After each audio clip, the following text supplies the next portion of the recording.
Nami Joko Samboro. Joko Samboro. Kajeng menika sisian kula badhe kula Lambang Sari.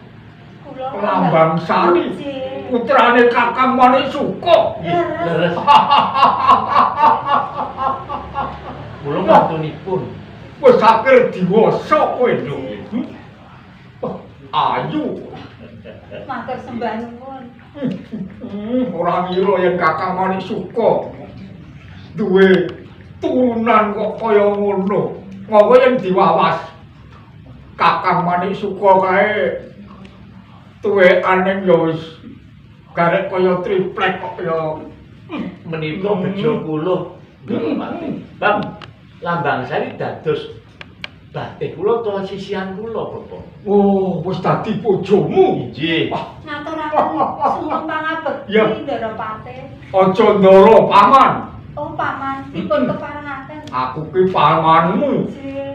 Iki senajan sampun kasep uga ngaturaken sungempang bekti kunjuk Ndaropate. Ya, tak tampa.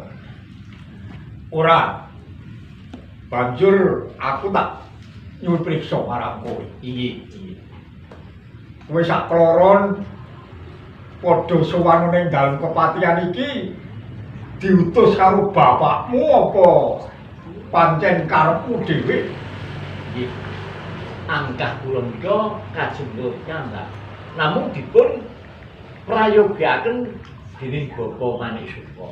Oh, Angkah kula badhe pados tedamelan golek gawean. Nggih wonten Nagara Murawan. Oh, ana Praja Murawan. Nggih, namung dipun igoaken dening Bapak nggih tiyang sepuhipun Lambang Sari badhe kula menika. Iya, Kula supados jujuk wonten dalem kepatihan.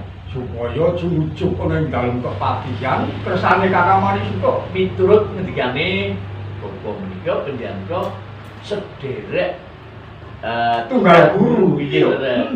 Lalu kula supados jujuk wonten dalem kepatihan menika. Supaya aku kang migohake supaya kowe bisa ditampa ning Murawan. Leres. Ya, Kejawi menika kula dipun sanguni sifat kandel ingkang nami wujud kembang menika. Oh sarana anggen kula.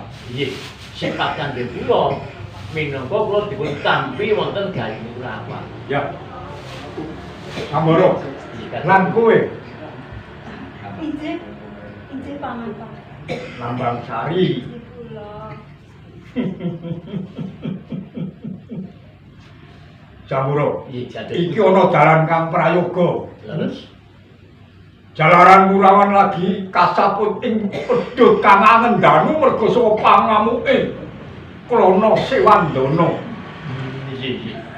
Kang ora nrimakake kang lamar marang putra dalem ing Murawan putrane ingkang sinuwun Sang Prabu Lembu Amisani Nggih.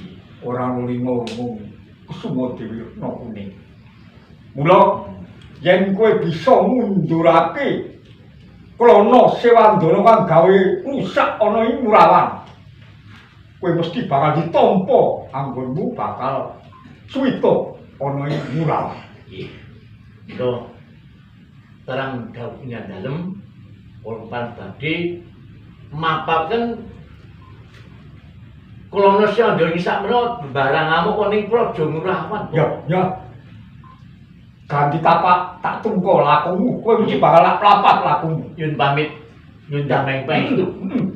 Lambang Sari, Nyerah kowe piye aku? mengko dhisik to kowe sumene ana ing dalem kepatihan. Kakang piye? Mawon yen aku wis bisa ngundurake Krana Sewandana aku Bali ning kepatihan Nandang Ora Sari. iso. Aku wis prasopo. Ning papan ngendi wae bakal datang ki gancak rambut paribasan. Ora bisa Sini. perpisahan. Ning kowe Panjenengan menika. dhisik to. Mengko iki malah ngribeti lakuku lho. Tak jawab sasar. Lah wong kula menika naminipun Iya. Lambang Sari kok. Oh, ngantek tekan Yo, Sri Sing kuning mesti. Ngene wae ya.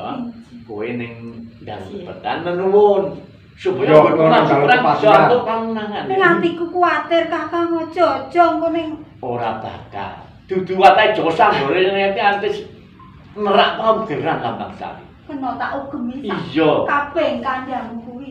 Seksine pamanku dosi kuping. Aku njaluk Aku kan bakal ngeceni. Nah, Lan aku nah, bakal nah, ora negakake. bahwa aku antuk kangenangan ya. Sing ati-ati kan. Iya. Kaya banyu mili tumbak-tumbakan kakang sama kula. Tapi yang sampai kemarin itu Iya, kowe bakal tak lapan lakumu. Bakal cari. Kowe sak toro lawan dalam kepatihan. Aku tak awat-awati lakune bojomu. Tak bakal undurake. Ora Siwandono kan gawe sak ana ing praja Undang. Gawe sing kerasa. Yen kowe butuhake apa wae, atur ning ati. Ya. Besok akan dapur Ya. paman.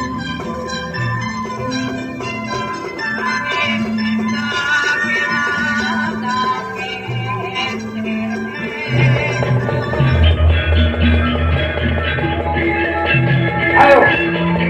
Ayo. Undi ngomongin kurang. Undi, ayo. Wong kamu tuwas bakal. Tanding ngono. Aku tanding ngono. Iki. Sopo wae? Ndi. Wong-wong ora ngendi? sapa sing wis sumbar-sumbar ning alun-alun Murawan. Aku Allah. Kula Siwandono, Iya. Kowe sopo? Senopati Agung Murawan, Sambara aku. Kur wujuding senopati wani metu saka kraton.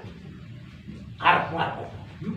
Lho miturut kabar sing tak tampa kowe bakal ngelingake Retno Kuning putra Murawan. Iya.